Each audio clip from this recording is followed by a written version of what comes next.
assim a palavra de Deus, Lucas capítulo 11, versículo 1. De uma feita, estava Jesus orando em certo lugar. Bom, isso aí não tem nada demais, Jesus sempre orou, e orou muito, né? Quando terminou, um dos seus discípulos lhe pediu. Olha, os discípulos já pediram muita coisa para Jesus.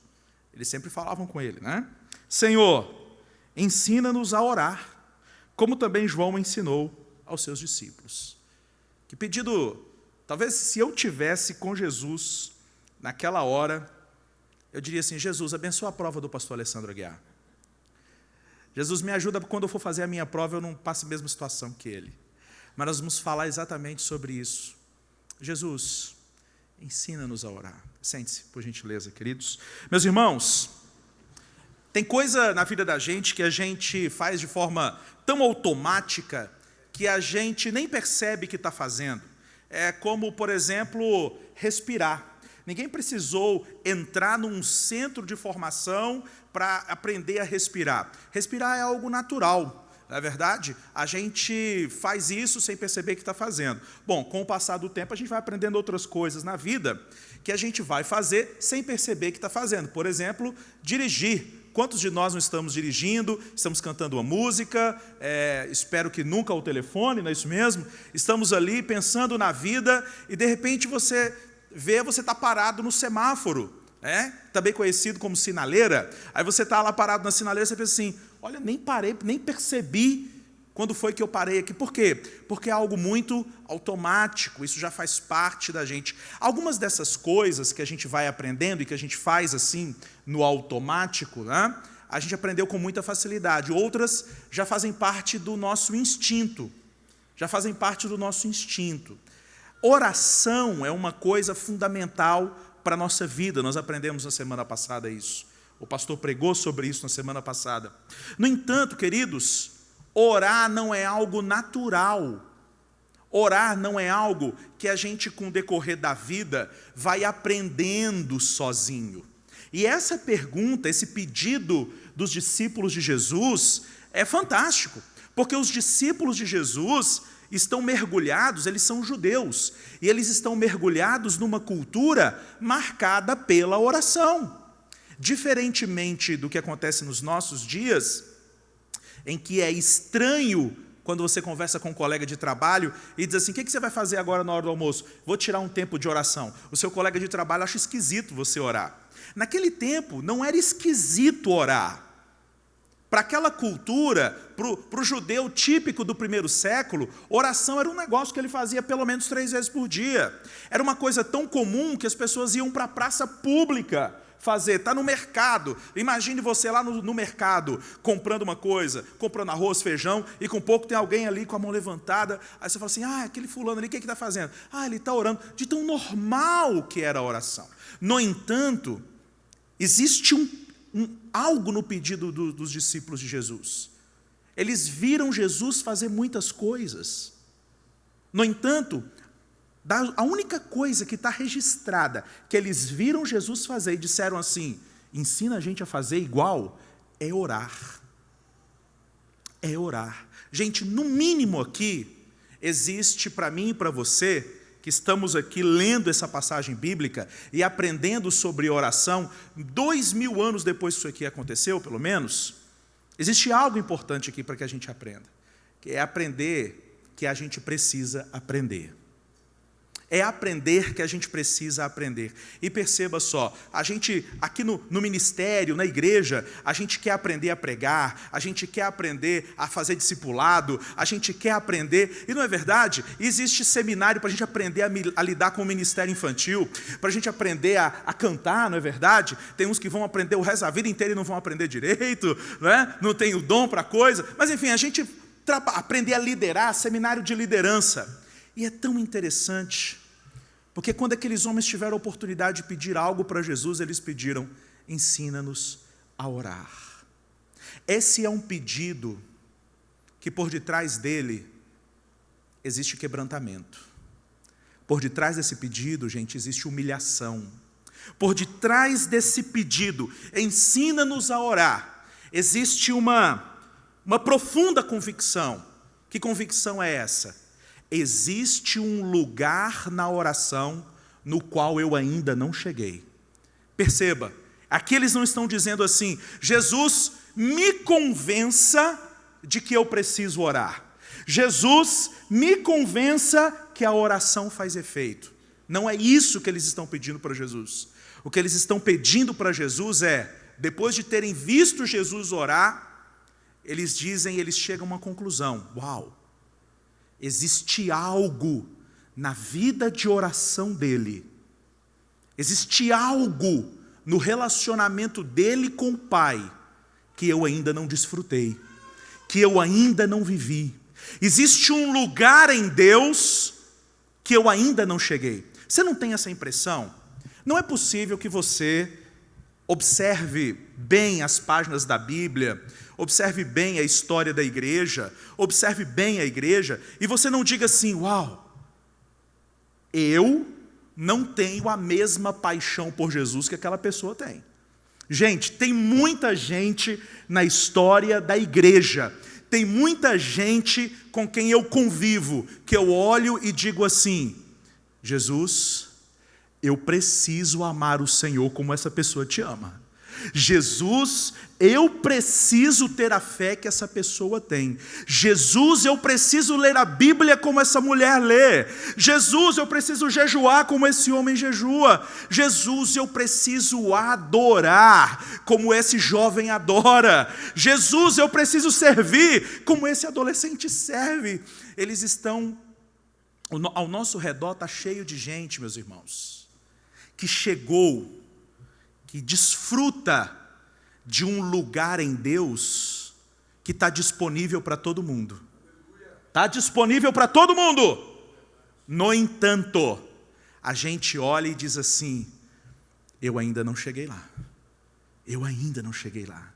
Então, quando a gente vai falar sobre oração, a gente não fala sobre oração a partir desse texto na perspectiva de quem está colocando um jugo sobre as pessoas. A gente não fala sobre oração na perspectiva de quem diz para você assim: você tem que fazer. Porque não foi assim que Jesus tratou a vida de oração.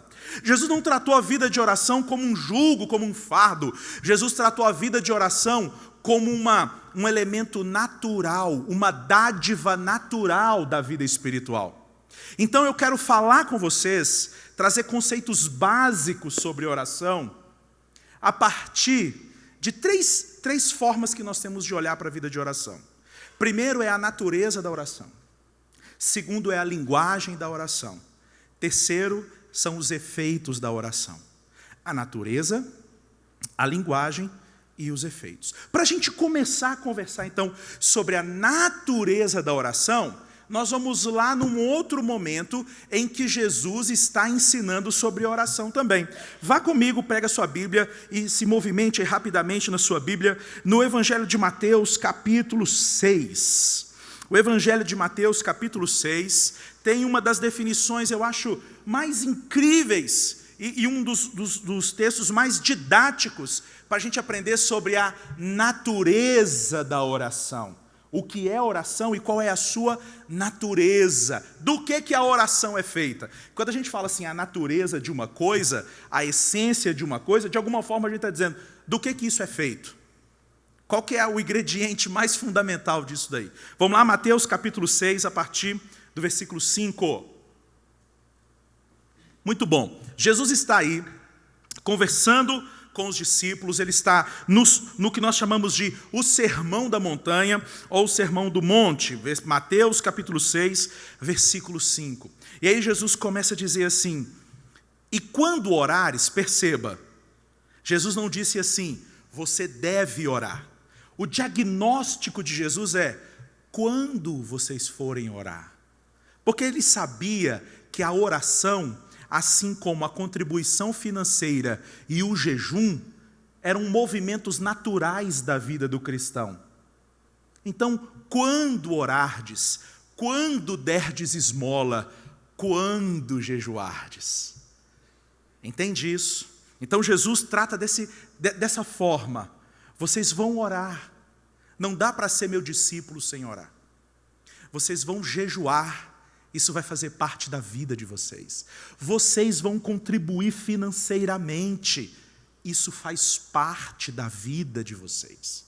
Então ele diz: quando orardes, não sereis como os hipócritas, porque gostam de orar em pé nas sinagogas e nos cantos das praças, para serem vistos dos homens. Em verdade vos digo que eles já receberam a recompensa. Bom, agora ele diz: tu, porém, de novo, quando orardes, porque você vai orar. Tu, porém, quando orardes, entra no teu quarto, e fechada a porta, orarás a teu pai que está em secreto, e teu pai que vê em secreto te recompensará. Nós vamos ficar só aqui nesses textos, só nesses versículos. Queridos, Jesus está denunciando um conceito errado de oração que levava a uma prática errada de oração. Como eu disse, orar era algo extremamente comum para aquelas pessoas no tempo de Jesus. A ideia de falar com Deus. No entanto, o que havia acontecido? Havia se desenvolvido uma cultura religiosa tão perversa nos dias de Jesus, que as pessoas faziam aquilo que eu gosto de chamar de a oração circense. O que é a oração circense? A palavra circense te faz lembrar o quê? Circo, é isso mesmo. Então, imagine você, eu estou aqui pregando, aí o Alessandro Aguiar sai ali de canto, aí de repente o pastor Alessandro Aguiar aparece aqui em cima, e uma corda se estende, e ele vai aqui andando acima da nave da igreja, se equilibrando numa corda, segurando aqui de um lado 2 Bíblias. Uau! Isso é circense, algo para a gente ver, para encher os nossos olhos. É a performance. Uau!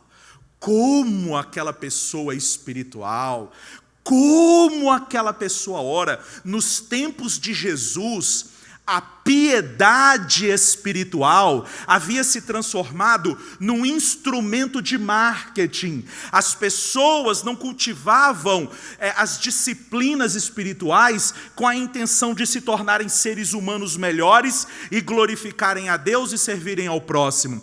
As disciplinas espirituais haviam se transformado assim num meio de promoção pessoal. Veja bem, como o Linderson é piedoso, como ele ora bonito, como ele é fiel. E o Linderson, gostando muito disso, é bem verdade. Gente, é bem verdade que eu sou o cara, mas por favor, não digam muito que eu sou o cara, porque 2 coisas que eu sou, é o cara e humilde. Então, por favor, eu peço a vocês. Aí Jesus diz assim: hipócritas!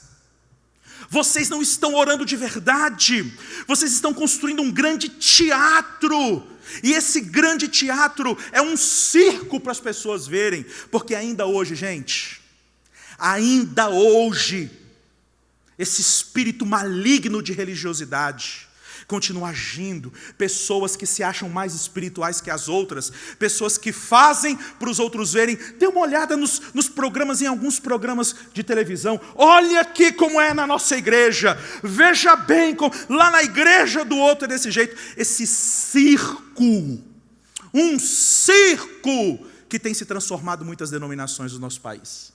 Olha aqui, veja bem, aqui é assim. Hipócritas. Aí Jesus vai dizer: com vocês não vai ser assim. A oração na vida de vocês vai ter uma natureza diferente. Oração na vida de vocês não vai ser instrumento de marketing pessoal. Vocês não vão orar para se promover. Vocês não vão orar para aplacar os demônios que estão na consciência de vocês por causa do legalismo. Porque o legalismo coloca demônios na consciência das pessoas, que ficam atribulando as pessoas. Eu tenho que orar, se eu não orar, Deus vai me matar, se eu não orar é assim, se eu não fizer desse jeito. Isso é legalismo, e o legalismo traz esses demônios, essas neuroses. Jesus está dizendo: vocês não vão orar para aplacar a consciência de vocês também não. Vocês não vão orar para diminuir a culpa que vocês sentem por causa da religiosidade de vocês. A oração na vida de vocês vai ser redefinida. Aí Jesus vai dizer: quando vocês forem orar, vocês vão entrar no quarto de vocês e vocês vão falar com o Pai de vocês. Bom, aqui, gente, tem o fato de Jesus indicar um ambiente diferente é fundamental para a gente entender o que ele quer dizer. Porque lembra, vocês não vão ser como os hipócritas que estão orando nas praças, nas ruas. Vocês vão para o quarto. O quarto não é o quarto como nós conhecemos, quarto de dormir. O quarto, a maioria das casas naquela época, inclusive, tinha um cômodo apenas. Algumas dessas casas tinham espécie de ambientes secretos, como se fosse uma despensa, um cofre, onde guardava, por exemplo, o óleo, né? O óleo que eles usavam para abastecer as lamparinas, as lanternas. Esse óleo era extremamente caro, então eles guardavam nesse lugar que era um depósito secreto. Os alimentos, quem tinha propriedades, por exemplo, as essências, os óleos perfumados, que eram caríssimos, eram guardados nesse lugar. E Jesus está dizendo assim, quando vocês forem orar, ao invés de ter essa atitude pública, de querer aparecer para os outros, vocês construam um ambiente de privacidade. De privacidade. Você desenvolva uma rotina num lugar em que você não consegue aparecer para ninguém. Num lugar em que você não vai ficar famoso. Porque Jesus está dizendo agora, oração, a natureza da oração não é se autopromover, não é promover a pessoa. A oração é encontro. Oração não é discurso bem elaborado. Oração é encontro. Oração não é você falar com alguém. Não é você construir um discurso bem elaborado e apresentar esse discurso. Não tem a ver com performance, tem a ver com intimidade. É por isso que Jesus agora vai dizer, vocês vão procurar um ambiente onde vocês não vão aparecer, onde não dá para fazer esse marketing pessoal, vocês vão procurar um ambiente que vai proporcionar a vocês privacidade. E vocês lá nesse ambiente orarão ao Pai. E é tão interessante que o texto bíblico não diz assim, e o Pai que ouve em secreto. É isso que o texto está dizendo? O texto não está dizendo assim, e o seu Pai que ouve em secreto. É isso que está escrito na sua Bíblia? Não, o texto está dizendo, e o seu Pai que vê em secreto. Por quê? Porque oração não é discurso, é presença. Orar não é apenas falar com Deus, orar significa estar diante de Deus, com a consciência curvada diante do Criador. Ora, bolas, mas veja bem, aqui nós estamos diante de Deus, não é verdade? Aqui nós estamos diante de Deus. Quando eu vou lá para minha casa, vou chegar lá na minha casa e vou tomar banho. Vou tomar o meu banho diante de Deus. Então, Linderson, todo canto que você está tomando banho, você está orando. Não, senhor. Não, senhor. Orar é estar na presença de Deus com a consciência curvada diante dEle. Eu posso até lá no meu banho, estou tomando o meu banho, agradecendo a Deus por ter mais um dia de trabalho. Que bênção, Senhor, mais um dia de trabalho. E aquele momento em que eu paro lá e digo, Senhor, glória a Deus, quantos livramentos hoje. Senhor, minha família está em casa, está bem. Isso é obra tua. Essa água gostosa, quentinha que está caindo aqui é obra tua. Obrigado, Jesus. E volta a me esfregar. Orar é estar na presença de Deus com a sua consciência curvada diante de Deus. Por que eu estou dizendo isso? Porque existe um movimento no nosso tempo que diz assim, você pode orar no carro. É verdade, você pode orar enquanto dirige. Você pode orar enquanto está lá na cozinha. É verdade. Você pode orar enquanto está cozinhando, enquanto está tomando banho. É bem verdade. No entanto, nenhum desses momentos de orar no carro, orar no trânsito, orar na cozinha, orar enquanto troca a fralda cheia de meleca do neném, nenhuma dessas coisas substitui o encontro secreto com o Senhor, aquele momento em que você para tudo o que você está fazendo e você tem a consciência de que você está na presença de Deus e que Ele está te ouvindo e você está exposto a Ele e à vontade dEle. Nunca se deixe convencer. Eu já orei enquanto eu estava vindo para o trabalho, então hoje eu não preciso orar mais. Não comece com esses subterfúgios. Ore enquanto você vai para o trabalho, ore enquanto você faz as suas coisas. Mas saiba, isso nunca vai substituir aquele lugar do encontro. E perceba, o texto diz, e o seu Pai que vê em secreto. Porque oração tem muito mais a ver com a postura do coração do que com o conteúdo que sai da nossa boca. Eu costumo até dizer para os meus alunos, os meus irmãos, que Deus não escuta a oração que sai da nossa boca. Porque a oração que sai da nossa boca, às vezes, irmão, não é oração. Eu tenho a impressão que às vezes eu me ajoelho e fico lá lutando com a minha mente, falando um monte de coisa, e eu tenho a impressão que o Senhor fica assim.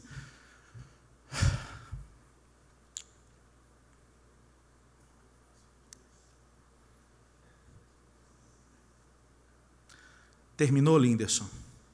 Já pôs para fora teu estresse? Já lembrou de todos os problemas do dia? Porque enquanto você estava falando disso, tinha outra coisa no seu coração. Agora, Linderson, vamos conversar de pai para filho? Agora, Linderson, que você já tentou aplacar sua consciência, agora que você já se colocou como um homem fervoroso, agora vamos falar aqui de verdade de pai para filho. Nessa hora a oração começa. Alguém me disse certa vez que a oração, não sei se você já teve esses momentos, você está ali orando, aí você diz amém, aí você para um pouquinho apenas e você diz assim, amém, em nome de Jesus, amém. Ó Senhor, ali começou o encontro, ali começou a liberdade, ali começou a espontaneidade. Talvez você estava falando só para cumprir, quem sabe, exigências da sua consciência. Você estava sem vontade nenhuma de falar sobre aquilo com Deus. Você está dizendo, aleluia, Jesus, o Senhor é maravilhoso. E o seu coração está dizendo assim, a vida está doendo. Você está dizendo assim, aleluia, Jesus, muito obrigado por essa treva que eu estou enfrentando, por esse problema que eu estou passando, quando na verdade o teu coração está querendo dizer, até quando, Senhor? Até quando, Senhor? Então, sabe, e é tão interessante se nós não cuidarmos, a religião se apropria da nossa intimidade com Deus. Nunca diga para Deus o tamanho do teu problema, diga para o teu problema o tamanho do teu Deus. Para mim isso é diabo. Como assim? Eu digo para o meu Deus o tamanho do meu problema, eu digo para o meu Deus o tamanho da minha dor, eu digo para Ele o tamanho da minha angústia, eu não tenho essas barreiras com Ele, eu tenho um derramar de coração, porque oração não é discurso bem elaborado, oração é encontro apaixonado com o seu Criador e o seu Salvador. Orar é estar com Deus, estar com Ele. E tem hora que a gente está com Deus falando, tem hora que a gente está com Deus ouvindo, tem hora que a gente está com Deus rindo. Às vezes eu dou umas risadas. Aleluia, isso é bom demais, Jesus. Mas tem momento que eu choro, porque orar tem mais a ver com a sua postura do coração, do que com a quantidade de coisas que saem dos seus lábios. Tanto é que tem gente que ainda hoje é capaz de passar 8 horas de joelho e se levantar pior do que quando estava ajoelhada. Já viu o tipo de gente que passa muitas horas de joelho e tem a profunda convicção de que é mais espiritual do que os outros que não ficam mesmo tanto de tempo de joelho? Já viu esse tipo de coisa? O sujeito tem uma alegria, uma satisfação, quando ele percebe, poxa, já é 6 da manhã, comecei meia-noite, nem bocejar eu bocejei. Ele se levanta dali mais soberbo do que quando ele ajoelhou. Ele perdeu uma noite inteira de sono, nada mais que isso, Aguiar. Por quê? Porque quando eu estou na presença do Criador, o meu coração é exposto. Quando eu estou orando, esse encontro de intimidade, Deus faz com que Deus exponha as minhas mazelas para mim mesmo, não para o meu próximo, para mim mesmo. E aí eu vou orar, eu vou, Senhor, eu estou aqui. Passam-se 5 minutos, o sujeito não sabe mais nem o que fala. Parece que é uma eternidade. Aí ali o que ele tem que fazer, Senhor, se o Senhor não pegar na minha mão, eu vou dormir nos próximos 3 minutos. Senhor, fica comigo, tem misericórdia de mim. Ali ele começou a orar. Ali ele teve um encontro com Deus. Teresa d'Ávila, uma irmã, com uma história de oração tão bonita. Uma mulher que orava muito. Muito, estou falando muito. Dias trancafiada, sozinha. Dias. Irmã Teresa, quando a senhora está orando, o que a senhora fala com Deus? Nada. E o que Deus fala com a senhora? Nada. Então, ficamos só nós dois. Eu desfrutando a presença dele e ele desfrutando a minha presença. E é tudo o que eu preciso. E é tudo o que ele precisa. Então a natureza da oração é encontro. Promova um encontro entre você e o seu Deus. No encontro, a gente está aberto para falar e para ouvir. No encontro, a gente está tranquilo. Você não pode viver uma vida de oração tensa. E aí a gente já passa para o nosso segundo elemento dessa noite para falar sobre oração, que é sobre a natureza e sobre a linguagem da oração. Perceba que quando Jesus vai avançar, que ele vai ensinar os discípulos a orar, ele diz assim, portanto vós orareis assim, e ele faz uma oração de exemplo. Sabe quando como é que é esse negócio? Eu vou dar um exemplo para você. E ele começa a oração de um jeito totalmente diferente. Pai Nosso. E ele vai chamar Deus de Pai. Aqui, Jesus vem inaugurar para os discípulos não apenas uma nova natureza da oração, mas também uma nova linguagem de oração. Linderson, a linguagem que eu uso na minha oração é importante? É importante, sim, senhor. A linguagem, irmãos, tem um elemento tão importante na nossa espiritualidade, tão importante, que o apóstolo Paulo vai escrever aos Colossenses.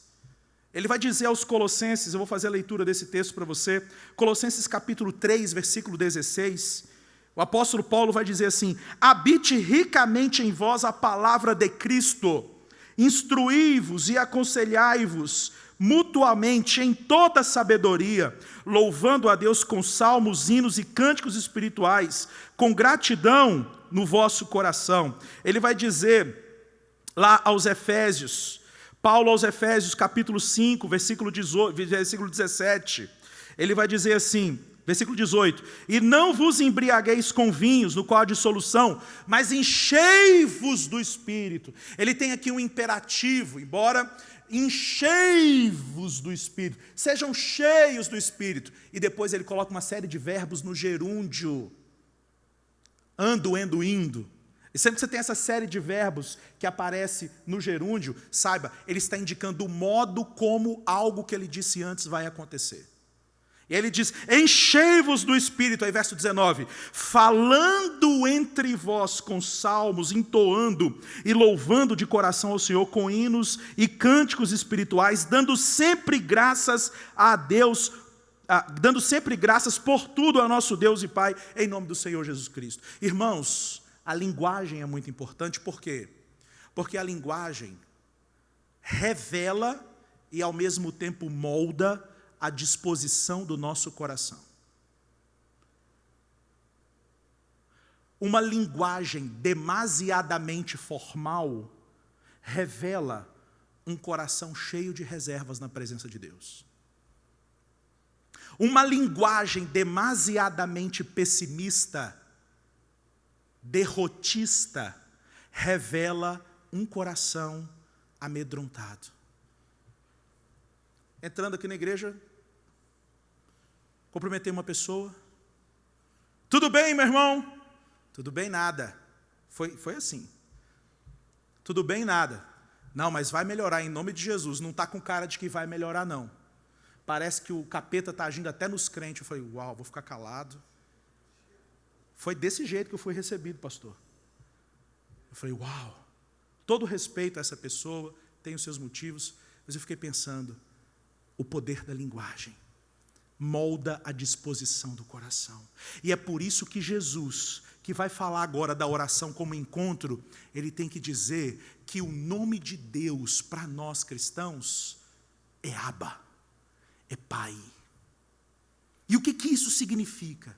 Isso significa que aquela formalidade que o judaísmo impunha sobre as pessoas, na verdade afastava as pessoas de Deus. Eu já tive tanto peso na consciência quando me peguei fazendo assim com o meu Deus, orando a Ele e usando uma linguagem, a mesma linguagem que eu uso para conversar com o pastor Alessandro Aguiar. Quando eu quero conversar com o pastor Alessandro Aguiar, eu não digo assim, meu pastor Alessandro Aguiar, o Senhor que é esse homem tão elegante, tão esbelto. Eu não digo assim, eu falo, Aguiar, mano, eu estou cansado. Aguiar, eu estou assim, já foi, cara. Bom, não necessariamente eu vou dizer assim com Deus, já foi, cara. Mas eu vou dizer para o meu Deus, Senhor, eu estou cansado. Senhor, eu estou cansado. Senhor, eu estou com vontade de matar aquela pessoa. Eu confesso isso para o Senhor. Hoje, Senhor, passou pelo meu coração e o Senhor viu no meu coração que me deu, eu fiquei pensando assim, e se aquela pessoa se mudasse para o Alasca? Ia ser uma bênção se aquela pessoa morasse bem longe. Ah, Senhor, se eu pudesse nunca mais cruzar com aquela pessoa, eu não cruzava. Quando eu vi aquela pessoa de novo, Senhor, o Senhor sabe o que eu senti, né? Aquela raiva. Então perceba, a linguagem de oração não tem que ser necessariamente a linguagem do culto.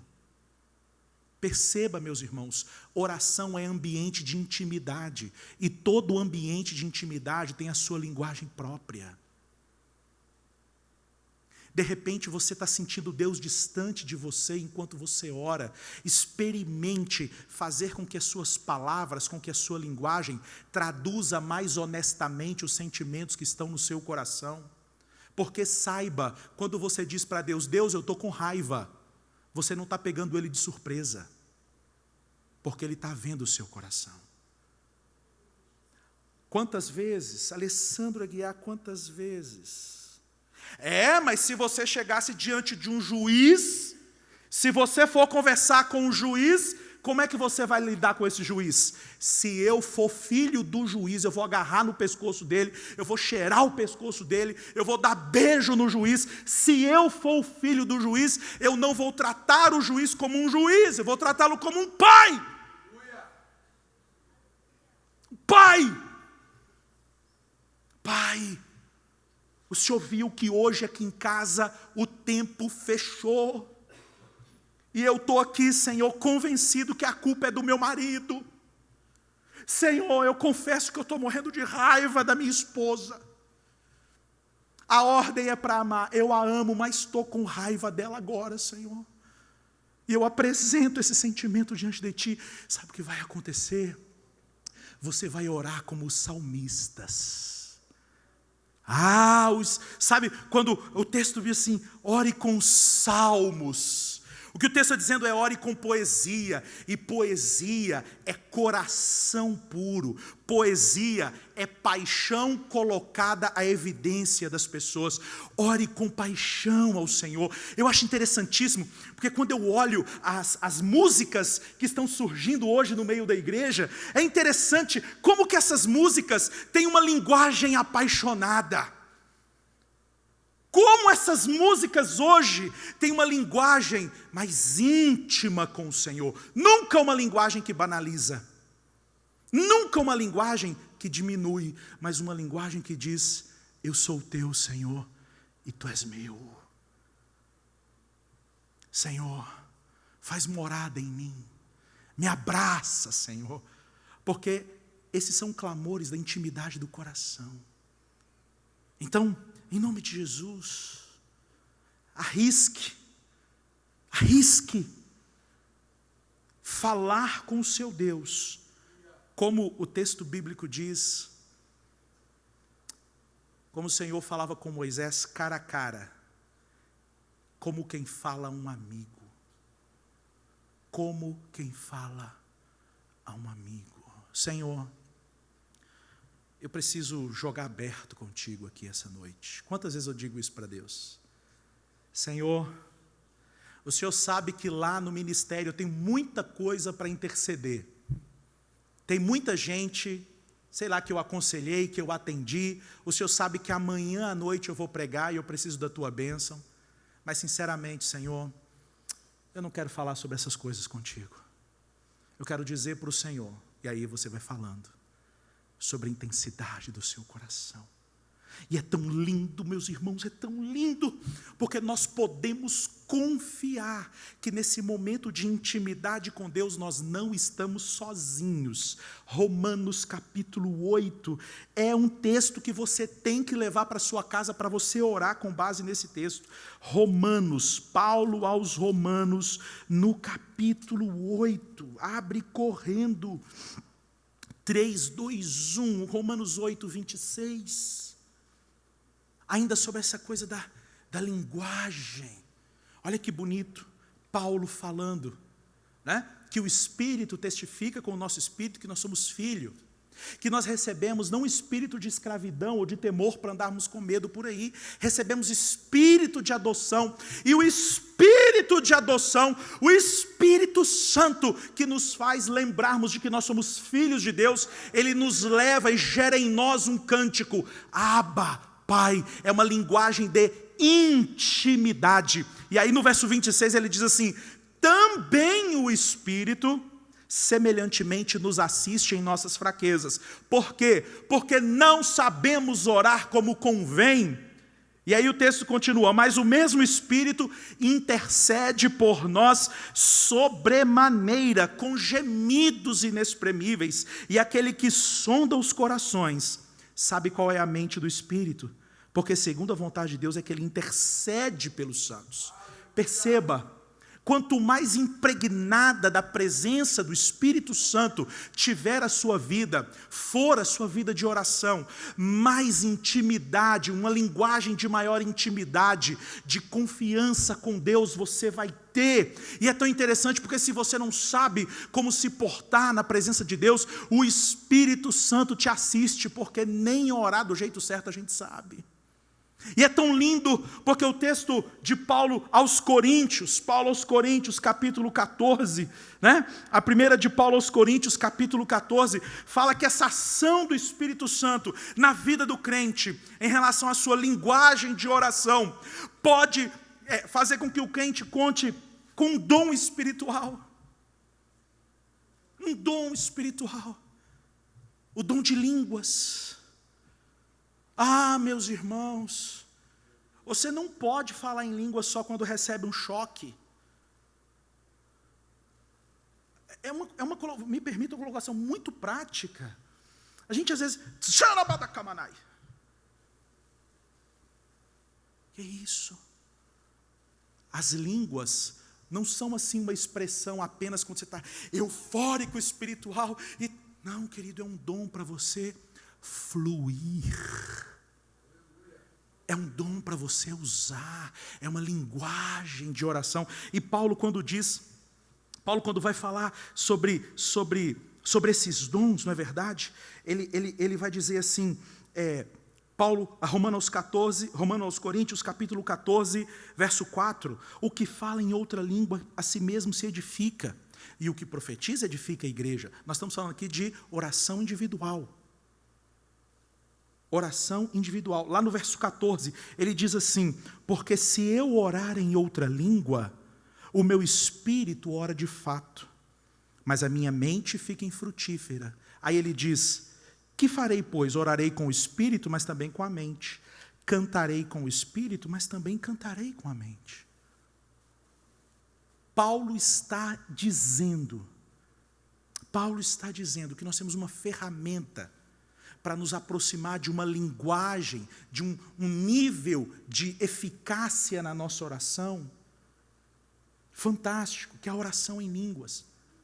E às vezes você está nesse processo orando, você está orando por uma coisa, o Espírito Santo te levou a interceder por aquilo, e o Espírito Santo te levou a interceder. O texto bíblico diz que quem ora em línguas, ora, o Espírito ora de fato. Perceba, querido, Deus não fala a minha mente num primeiro momento, Deus fala ao meu espírito, Deus ministra ao meu espírito. E o meu espírito, quando eu recebo algo no espírito, a minha mente traduz aquilo que eu recebi no espírito. Mas começa pelo espírito. Começa pelo espírito.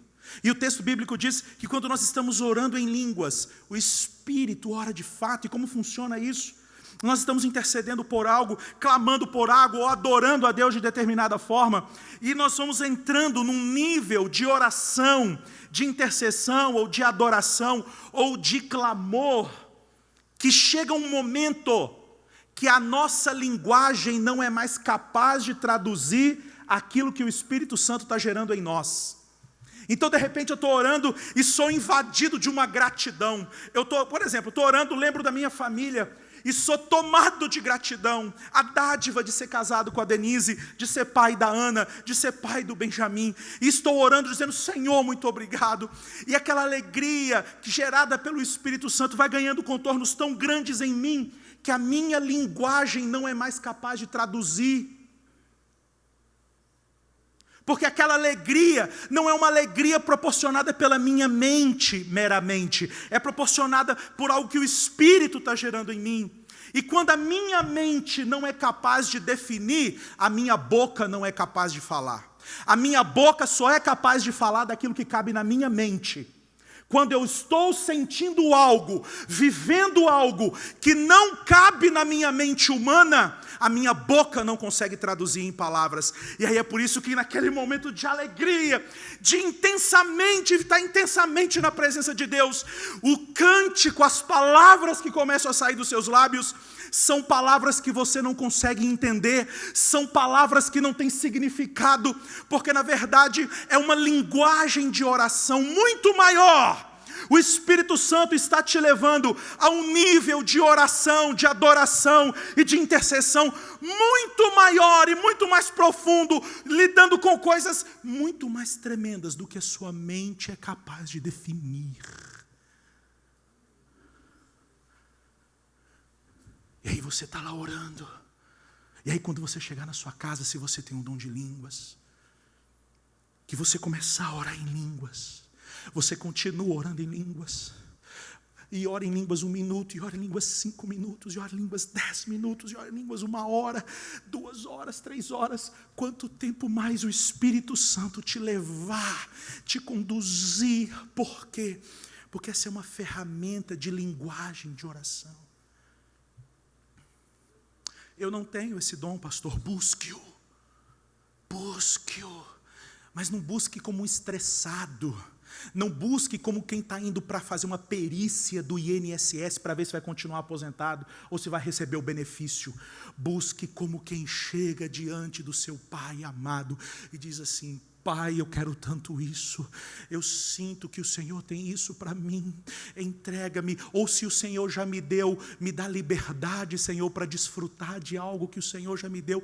Não vá até Deus como quem vai a um guichê do INSS, vá até Deus como quem senta diante de um pai e diz assim: o Senhor já sabe o que eu estou querendo, o Senhor já sabe o que eu estou querendo.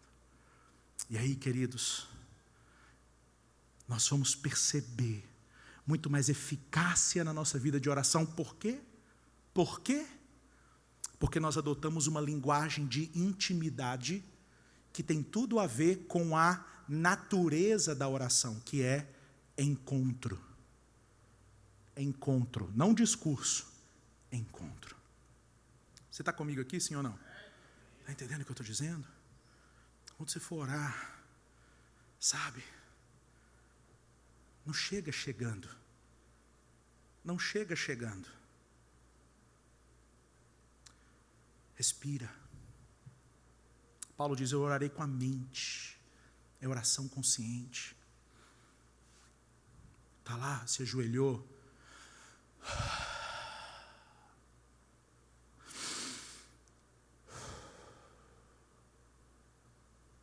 Oh, Pai. Oh, Pai. Eu preciso de um encontro contigo essa noite. Eu preciso de um encontro, Senhor, pelo sangue do teu Filho. Eu não sinto a tua presença, mas eu sei que o Senhor está aqui. Ó Espírito Santo, a palavra de Deus diz que eu não sei orar como convém, e é bem verdade. Mas eu tenho um amigo, bendito Espírito, tu que habitas em mim, tu que és o Espírito do Cristo. Ó Espírito Santo, o Senhor que me levaria à presença de Jesus. Espírito Santo, me leva a um encontro pelo sangue de Jesus com o meu Pai. Pastor, quanto tempo pode demorar isso? Não sei.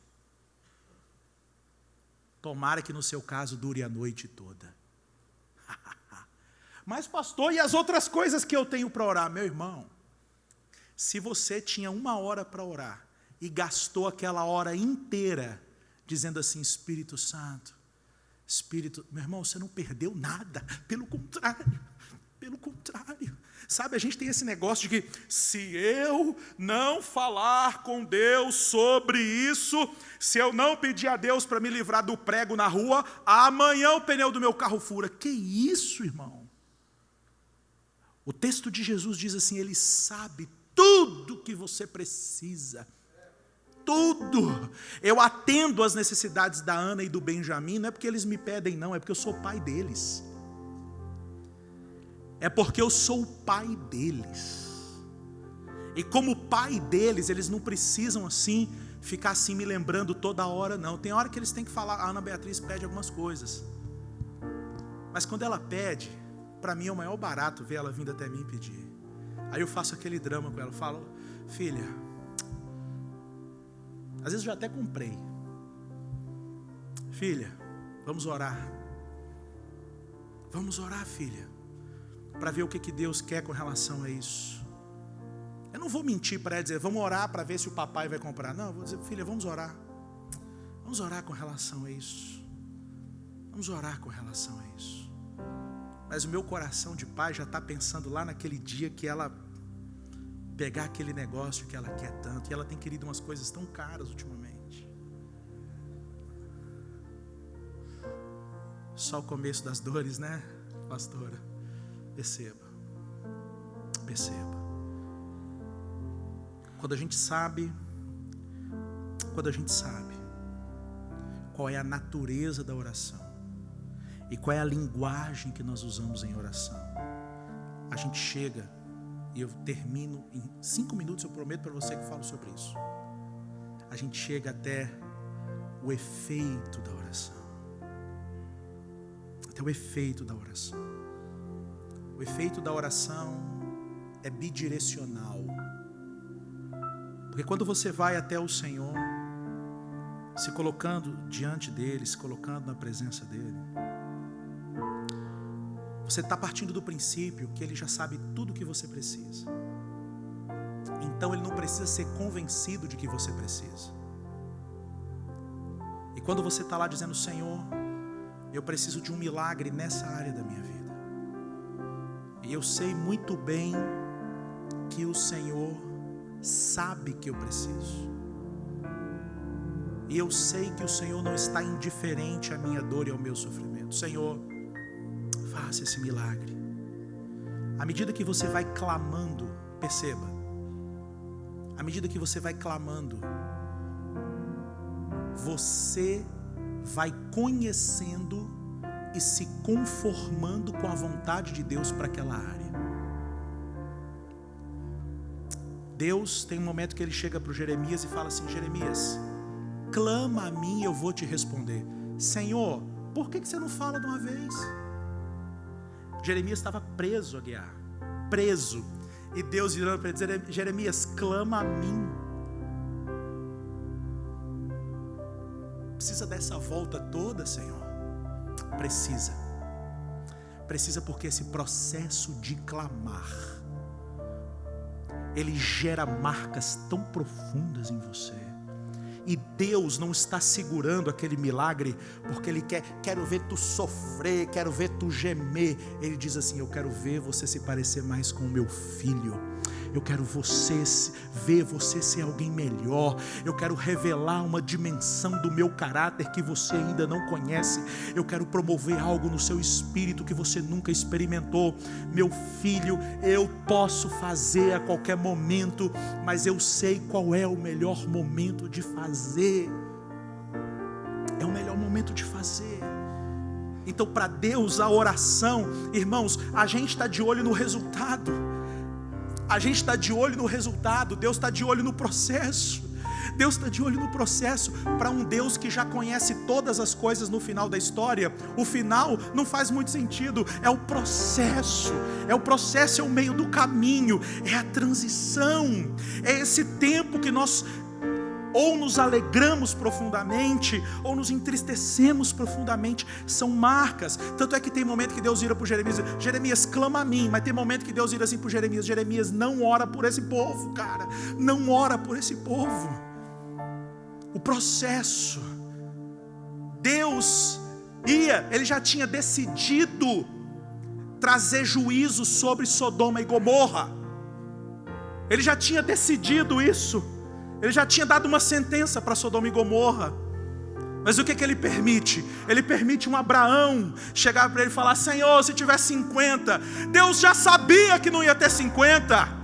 Deus já tinha decidido, Deus já sabia tudo. E Ele permite o Abraão chegar para ele: Senhor, se tiver 50. Senhor, se tiver 50 menos 5. Se tiver 40. Se tiver 30. Se tiver 10. Abraão, se tiver 10 eu vou perdoar a cidade. E Deus sabia que não ia ter os 10. Deus sabia que não ia ter os 10. No entanto, o que Ele está fazendo?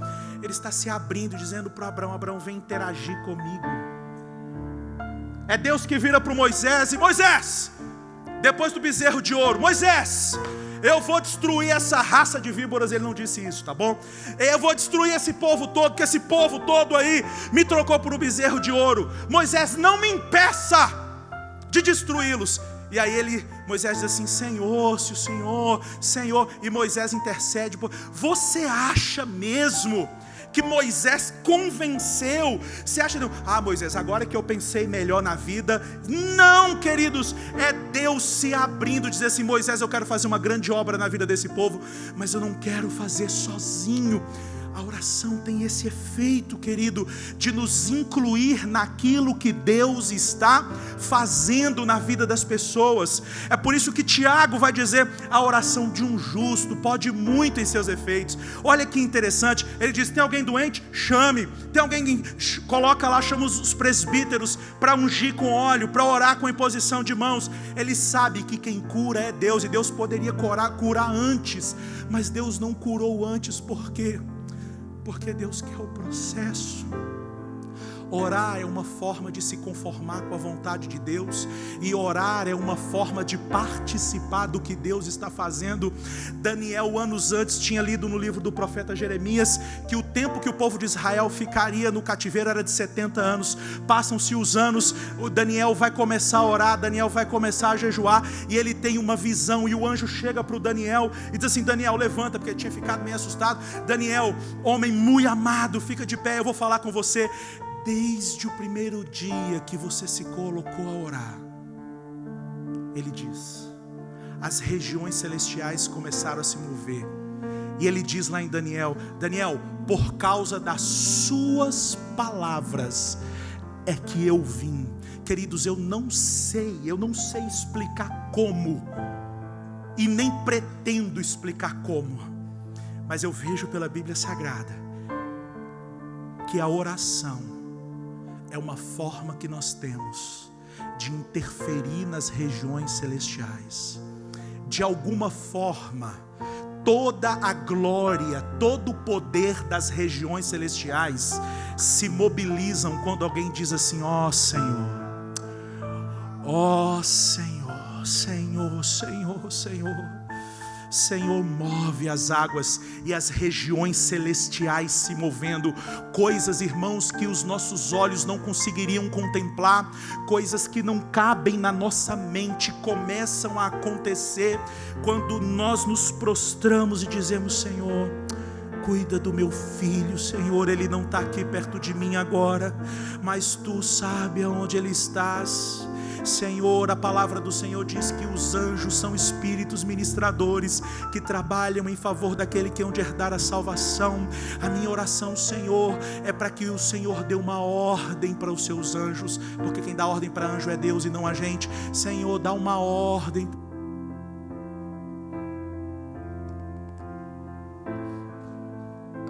Senhor, dá uma ordem para os teus anjos, e aí o Senhor vai respondendo essas orações.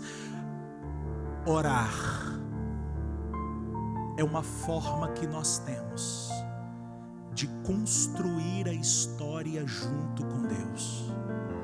Ele está fazendo tudo, e Ele diz assim: vem cá para você me ajudar. Ah, que legal. É como eu quero arrumar uma gaveta lá em casa. O meu filho, se eu não controlar ele o tempo todo, ele vai me atrapalhar, mas eu quero que ele esteja perto de mim. Eu quero que ele veja como eu faço as coisas. Ele quer que ele veja como eu pego na vassoura, como eu pego uma ferramenta, irmão, ferramenta, a vassoura também. Eu quero que ele me veja e eu digo assim: Benjamin, vem cá para você ajudar o papai. Na verdade, o Benjamin não pode fazer muita coisa. Os bracinhos dele não dão conta de carregar o peso que precisa ser carregado. Ele ainda não tem a coordenação motora para varrer como precisa ser varrido, mas eu, como pai, me alegro em ver o pequenino Benjamin fazendo comigo algo que só eu consigo fazer. E o meu objetivo não é provar para o Benjamin, eu não preciso efetivamente da ajuda do Benjamin, mas a presença dele me faz bem. A presença dele me faz bem. Você consegue ver o Criador do universo, que não precisa de você para nada, dizendo assim: eu quero salvar o seu vizinho. Isso é uma coisa que você não consegue fazer sozinho, não, tem que ser eu. Vem cá fazer comigo. Vem participar do que eu estou fazendo. Não que eu precise de você, mas é porque eu amo você. Eu me alegro em ter você comigo e sei que me ver trabalhando vai te fazer muito bem. Vai te fazer muito bem. Intercessão é o nosso Pai nos pegando pela mão e dizendo: vem cá ficar junto comigo e participar do que eu estou fazendo no Brasil, participar do que eu estou fazendo na igreja, participar do que eu estou fazendo no seu casamento, na vida do seu cônjuge, participar daquilo que eu quero fazer na vida do seu filho, participar daquilo que eu quero fazer no reino de Deus. As 3 finalidades. Senhor, ensina-nos a orar. Aprender a orar tem a ver com você saber a natureza da oração. Aprender a orar tem a ver com você conhecer a linguagem da oração. E aprender a orar tem a ver com você entender a finalidade, os objetivos da oração, os efeitos dela. Fique de pé, por gentileza.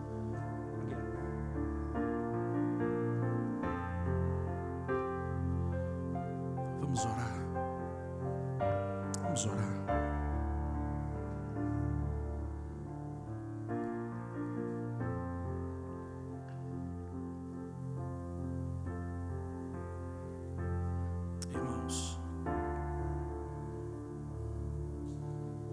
Deus sabe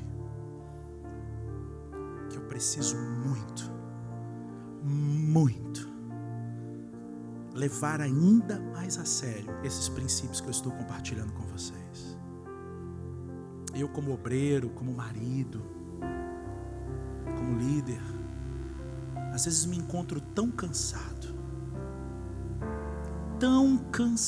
às vezes, igual você. E eu sei que se eu tivesse passado mais tempo de joelhos, eu teria me cansado menos. Às vezes eu teria tropeçado menos. O nosso presidente disse aqui uma vez algo, agora não tem na minha agenda e não esqueço mais. É mais difícil tropeçar quando a gente anda de joelhos. Quem anda de joelhos tropeça menos. Eu oro para que no nome de Jesus esse seja um tempo de reavivamento da nossa vida de oração. Eu oro em nome de Jesus, com a certeza de que as regiões celestiais estão se movendo sobre nós nesse exato momento, de que o Espírito Santo está gerando algo na nossa vida nesse exato momento. Eu oro em nome de Jesus, para que nós sejamos reavivados na nossa vida de oração. Eu oro em nome de Jesus para que a gente se perca no tempo de oração, para que quando a gente começa a orar, assim, quando a gente assustar, já é o telefone despertando porque deu a hora de levantar e a gente ainda nem foi dormir, porque o tempo parou quando a gente estava na presença de Deus.